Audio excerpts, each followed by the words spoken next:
Hey guys, sorry I don't have an introduction ready yet. I have a very talented person working on it in the background, so please be assured it should be done by next video. So yeah, enjoy this video. I love you guys. The spring anime season. I have a very long history of on my channel. I mean, I'm willing to place a bet that most of the anime I've reviewed here on YouTube probably come from the spring season, but I know one of you guys will go and prove me wrong by going on my video history.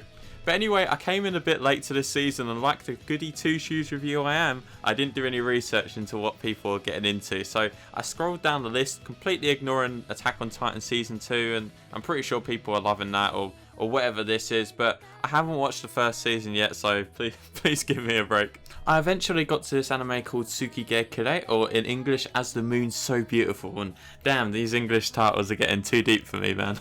Tsuki Kirei is brought to you by Phil, and if we look down the list, you've got stuff like the Orgairu sequel, that was pretty good, and Outbreak Company, I've watched some of that, and oh god, no, that is not okay. They did both of them? Oh man.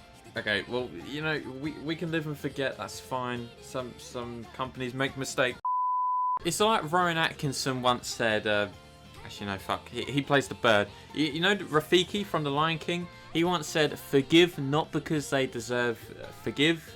Wait, no, hold on, I'm sorry, that's probably not even from The Lion King. I just saw this. God, I'm too busy thinking about monkeys and shit, and I should be reviewing this anime. So, anyway, where was I?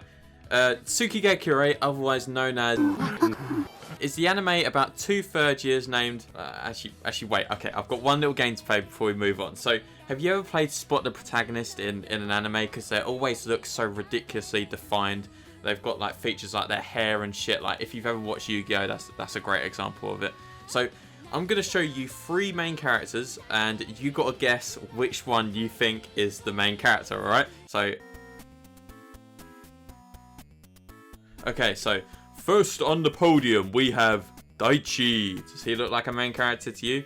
Well, next up we've got Kotaro, and then Roman. Who do you think looks like the main character out of these three? I'll give you a couple of seconds, and then you can type in the comments who you think it is. All right, can we get like a drum roll effect or something, please?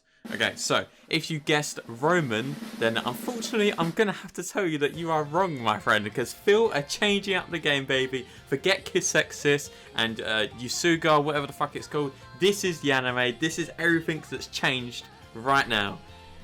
Fuck. Okay, for real, this anime is about Kotaro and Akane, and together we watch them struggle to find the courage to settle into a relationship together. You know, considering I spent like 2 seasons waiting for the Chinibu couple to even hold hands, I'd say Tsuki Kirei moved at a reasonable pace, and that's something I've come to respect. I don't know why I've watched so many romance animes, but I have, and I've loved every second of it.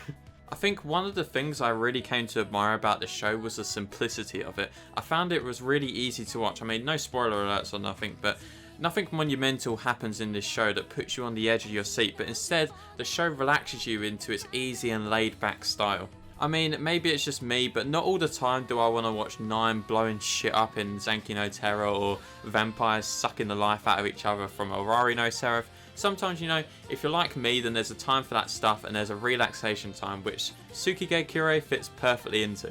I could say that it was the relaxing element of the show, or the really unique art style, which both go hand in hand, but at the end of the day, I think what really made this show for me was being able to kind of relate to the protagonist. I mean, I'm not saying, oh yeah, I'm basically Kotaro or whatever, I'm not that weeaboo, guys, but I felt like I could relate to this guy, as during primary and high school, I was quite shy too. Once I got to know people, we were chilling and shit, but around newer people, I found that pretty difficult. I don't know why. I'm not like that now, but I don't know. So something does this for me when I see a character that I can semi-relate to, and I kind of get into the show, you know? Phil, oh fuck, it keeps on sounding like I'm saying Phil, as in the name, but I'm actually saying Feel. Please don't go look up an anime studio called Phil. It's Feel. Feel, you did a good job with this show. Let's cut the Kiss X Sis and Yosuga. Those are shit, man. Let's get more of this Yahari sequel and Tsuki Kirei, because they are definitely better than the stuff you made before. I'm sorry, guys, if this review felt like a mess or it wasn't like my old ones. I did have a lot of fun making this, though, so I really hope you guys enjoyed it as well. At the end of each video now, we're going to have a Patreon page where if you do decide to back on Patreon with anything over $1, your name will be at the end of each video. And I'd just like to say thank you to our first and only Patreon backer, Top Hat Dino. Man, your donation means a lot to me. Thank you so much. If you didn't see my last video announcing my comeback, we now obviously have a Patreon and a Discord, which any of you guys are more than welcome to join. I think there's about like 15 people in there already. All the links are in the description, including my social media. So thank you so much, guys, for watching this video. Thank you so much for being so accepting of my return. I'm really glad to be back, and I will definitely see you guys in the next video, hopefully. So yeah, I hope you have a great week, and I'll see you in the next one. Bye.